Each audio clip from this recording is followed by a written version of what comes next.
రైలు కాదు విమానం రోక చేసుకోమని ఇవ్వడొద్దన్నాడు ఇప్పుడు కవితని. మరి ఇవ్వడొద్దన్నాడు.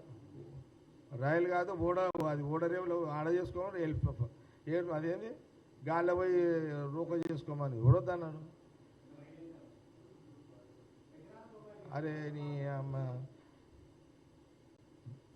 రాహుల్ గాంధీ గారి నాయకత్వంలో అటు ఖార్గే గారి నాయకత్వంలో కులగణన కొన్ని రోజులు చర్చ జరిపి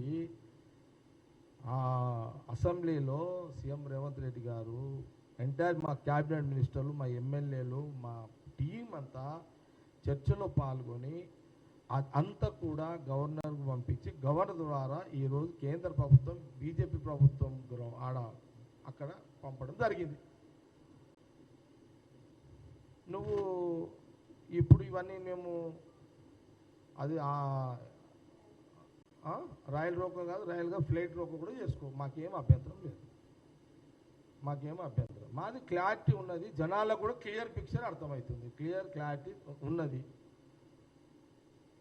ఆ 10 ఏళ్ళ కులకాల చర్చ లేని వాళ్ళకి ఇప్పుడే ఇవన్నీ, అందుకే ఇది ఈ జవాబు సరిపోతుంది వాళ్ళకి.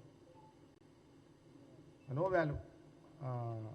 కవిత ప్రెస్ మీట్కి నో, ఆమె ప్రశ్నలకు నో వాల్యూ. కేటీఆర్ ముఖ్యమంత్రి రేవంత్ రెడ్డి మీద అడిగే ప్రశ్నలకు నో వాల్యూ. హరీష్ రావు గారు ఏమైనా ఛాలెంజ్ చేస్తే నో వాల్యూ. మీకు నిజంగా సీఎం రేవంత్ రెడ్డి గారిని తోటి ప్రశ్నించాలి, ఆయనతోటి మీరు సవాలు చేయాలంటే ఫస్ట్ మీ నాయనని దించుండి. కేటీఆర్ గారు నువ్వు ఎక్కుతావా లేకపోతే మీ బామ్మడిని హరీష్ రావుని ఎక్కిస్తావా, అది డిసైడ్ చేసుకొని మీరు ఆడ కూర్చొని సీఎం రేవంత్ రెడ్డి గారిని ప్రశ్నించారు. అప్పుడు దాని గురించి కాంగ్రెస్ పార్టీ మేము ముందు వచ్చి మాట్లాడతాం.